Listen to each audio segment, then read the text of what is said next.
தமிழகத்திலேயே வந்து கர்ப்ப கிரகத்தில் ரொம்ப உயர்ந்த அடியில் இருக்கிற அம்பிகைன்னா அது சமயபுரம் மாரியம்மன் தான் சொல்லுவாங்க.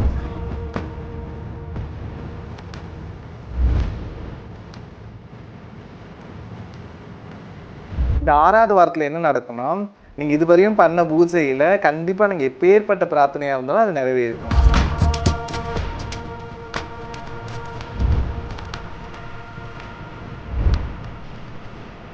ஆடி மாதம் முடிய இன்னும் 2 வாரங்கள் தான் இருக்குது. இன்னும் எந்தெந்த கோவில்லாம் போனால் எந்த மாதிரியான பலன்கள்லாம் நமக்கு கிடைக்கும்?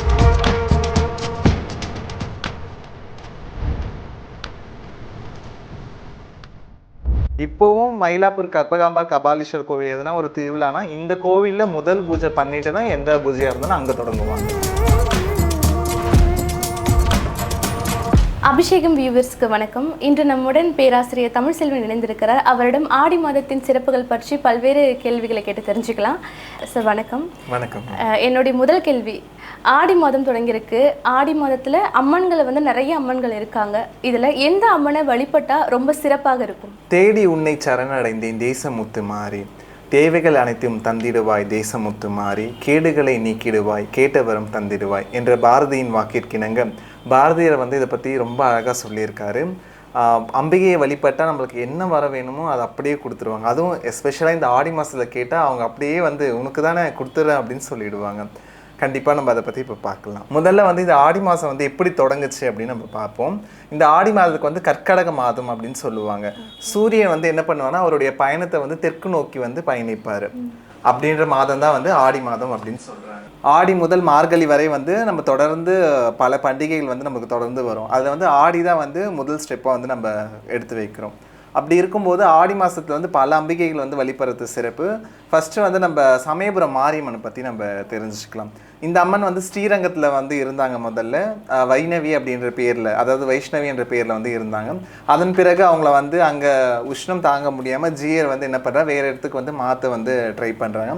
அப்படி போயிட்டு இருக்கும்போது இப்போ இருக்கிற சமயபுரம் என்ற இடத்துல வந்து இருக்கிற அம்பிகை வந்து அங்கே வந்து தங்க வராங்க.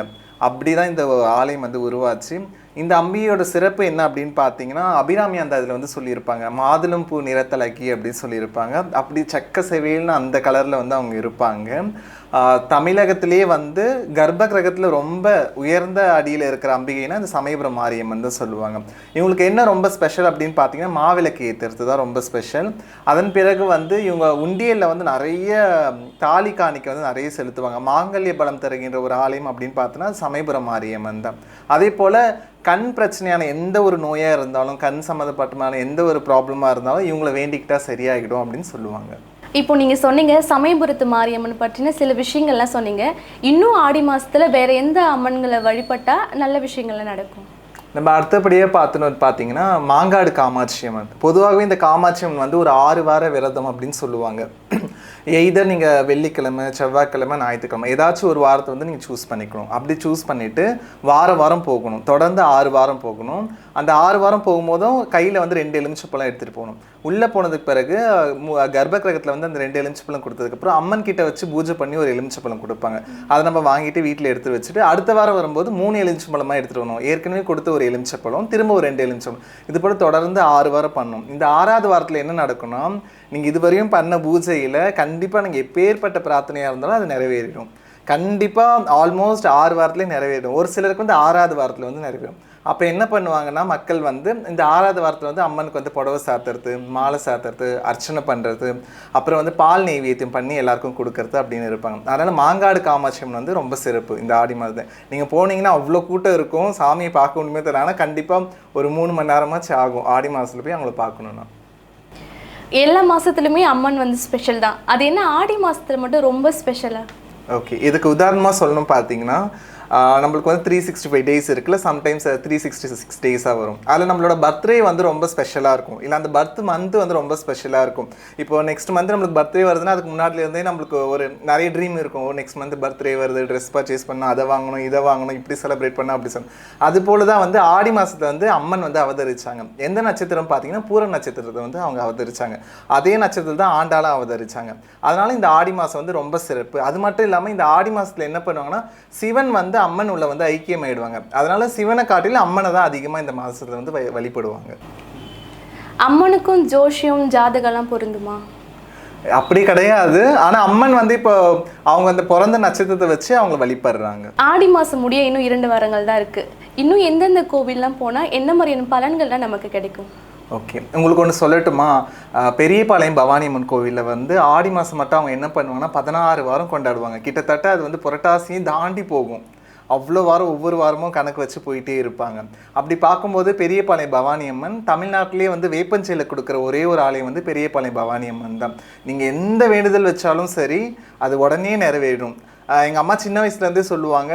நான் வந்து பேசுகிறதுக்கு வந்து லேட்டாக தான் ஸ்டார்ட் பண்ணேன். ஸோ அங்கே வேண்டி தான் நான் பேச ஆரம்பித்தேன். அதே போல் நடக்கிறதுக்கும் நான் ரொம்ப லேட்டாக தான் நடக்க ஆரம்பிச்சேன். அங்கே வேண்டி தான் நான் நடந்தேன். அதனால் எங்கள் வீட்டில் நிறைய பேர் வந்து வேப்பஞ்சேலை கொடுத்துருக்காங்க. நானும் வந்து அந்த வேப்ப ஆடை வந்து கொடுத்துருக்கேன். அதனால் பெரியபாளையம் பவானி அம்மன் வந்து ரொம்ப ஸ்பெஷல் இந்த ஆடி மாதத்தில். அதுவும் மாங்கல்ய பலத்துக்கு இல்லை என்ன பிரார்த்தனை இருக்கோ அந்த பிரார்த்தனை உடனே நிறைவேறிடும். இப்போ பெரியபாளையத்து அம்மனை பற்றி சொன்னீங்க, வேப்பஞ்சேலை உடுத்துனா நம்ம வேண்டது நடக்கும் அப்படின்னு சொல்லிட்டு. இப்போ வேற எந்த தெய்வங்கள் வணங்குனா அதுக்கு என்ன மாதிரி பரிகாரம்லாம் பண்ணுற மாதிரி இருக்கும்? நம்ம சென்னையில் மயிலாப்பூரில் கோலவிழி அம்மன். இந்த கோவில் எப்படி வந்ததுன்னா அந்த டைமில் வந்து நம்ம சுனாமி வந்தது இல்லையா, அதுக்கெலாம் முன்பாகவே வந்து ஒரு சுனாமி வர நிலையில் இருந்தது. அந்த சீற்றத்தை வந்து குறைச்சி அந்த ஊர் மக்களை வந்து காப்பாற்றினது வந்து இந்த கோலவிழி அம்மன் தான். அதனால் இந்த கோலவிழி அம்மன் வழிபடுறது ரொம்ப சிறப்பு. இன்னொன்று சிறப்பு என்னென்னா, இந்த கோலவிழி அம்மன் தான் மயிலாப்பூரில் எந்த கோவில் இருந்தாலும் அந்த கோவில் எல்லாத்துக்கும் வந்து இவங்க தான் காவல் தெய்வம். இப்போவும் மயிலாப்பூர் கற்பகாம்பாள் கபாலீஸ்வர் கோவில் எதுனா ஒரு திருவிழானா இந்த கோவிலில் முதல் பூஜை பண்ணிட்டு தான் எந்த பூஜையாக இருந்தாலும் அங்கே தொடங்குவாங்க.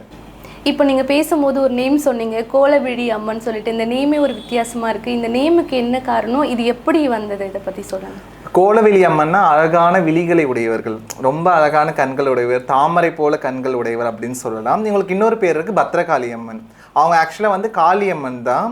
இந்த காளியம்மன் வந்து தெற்கு நோக்கி இருப்பாங்க, வடக்கு நோக்கி இருப்பாங்க. பொதுவாக வந்து காளியம்மன் வந்து தெற்கு நோக்கி இருக்கிற காளியம்மன் ரொம்ப விசேஷம். இவங்க ரொம்ப அழகான கண்கள் உடையவங்க. அதனால இவங்களுக்கு கோலவிழி அம்மன் அப்படின்ற ஒரு பேர் இருக்குது.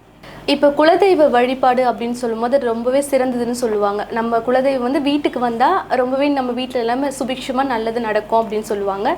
இப்போ அம்மன் அந்த மாதிரி நம்ம வீட்டுக்கு அழைக்கணும்னா என்னென்ன பண்ணணும்? கண்டிப்பாக. இப்போ ஒரு குலதெய்வ கோயிலுக்கு நம்ம போகிறோம் அப்படின்னு பார்த்தீங்கன்னா அங்கேருந்து ஒரு பிடி மண் எடுத்துகிட்டு வருவாங்க. மண் எடுத்துகிட்டு வந்து வீட்டில் வச்சு கொஞ்ச நாள் வழிபட்டு அதற்கு பிறகு வந்து என்ன பண்ணுவோம், ஒரு செங்கல் வச்சு வழிபடுவாங்க. ஒரு 3 செங்கல், 5, 7, 9 அது மாதிரி வச்சு வழிபடுவாங்க. அது போல் நம்ம ஒரு கோவிலுக்கு போகிறோம், அந்த கோவிலில் இருக்க தெய்வம் நம்ம வீட்டுக்கு வரணும் அப்படின்னா ஒரு எலுமிச்சப்பழம் வாங்கிட்டு போயிட்டு அம்மனுடைய மடியில் வச்சு நம்ம எடுத்துகிட்டு வரலாம்.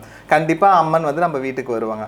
ஆனால் அதன் பிறகு நம்ம வந்து எப்படி வழிபடுறோம், எப்படி நம்ம வீட்டை சுத்தமாக வச்சுக்கிறோம் அதில் தான் இருக்குது. இப்போ அம்மனை வீட்டுக்கு அழைச்சிட்டு வந்தால் சுத்தமாக வச்சுக்கணும் அப்படின்ட்டு நீங்கள் சொன்னீங்க. எப்படி அதை நம்ம சுத்தமாக வச்சுக்கிட்டது? இப்போ ஜென்ரலாக பார்த்தீங்கன்னா டெய்லி விளக்கேற்றுறது, காலையிலையும் சாயங்காலமும் வந்து விளக்கேற்றலாம்.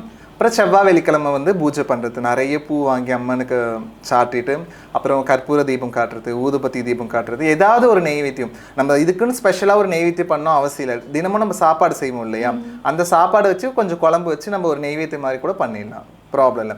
அது கூட முடியாதவங்க என்ன பண்ணலாம், இந்த ட்ரை கிரேப்ஸ் இருக்கு இல்லையா, அது அப்படின்னா கற்கண்டு இது கொஞ்சம் வச்சுட்டு நெய்வேத்தியம் பண்ணிட்டு யாராச்சும் குழந்தைங்களுக்கு கொடுக்கலாம், இல்லைன்னா காகத்துக்கு வைக்கலாம். மோஸ்ட்லி வந்து என்ன சொல்லுவாங்கன்னா, நம்ம ட்ரை கிரேப்ஸ் இருக்கு இல்லையா, அது நெய்வேத்தியம் பண்ணிட்டு காகத்துக்கு நம்ம வச்சுன்னா துர்மரணம், இது மாதிரி ஆக்சிடென்ட்லாம் ஆகுது இல்லையா, பைக் ஆக்சிடென்ட், கார் ஆக்சிடென்ட், அதெல்லாம் ஆகாது அப்படி சொல்லுவாங்க. பேராசிரியர் தமிழ்செல்வன் சார் அவங்க வந்து நிறைய விஷயம் நம்மளுக்கு ஆடி மாதத்தில் வந்து அம்மனை எப்படி வீட்டுக்கு அழைச்சிட்டு வரணும், எந்த ஆலயத்திற்கு போனால் ரொம்பவே சிறந்தது, அங்கே என்ன மாதிரி பரிகாரம் பண்ணலாம் அப்படின்னு சொல்லிட்டு நிறைய விஷயங்களை நம்ம கிட்ட பகிர்ந்துக்கிட்டாங்க. இதே மாதிரி இன்னும் நிறைய இன்ட்ரெஸ்டிங்கான கோவில் சார்ந்த விஷயங்களை பற்றி நம்ம தெரிஞ்சுக்கலாம் அடுத்த பதிவில்.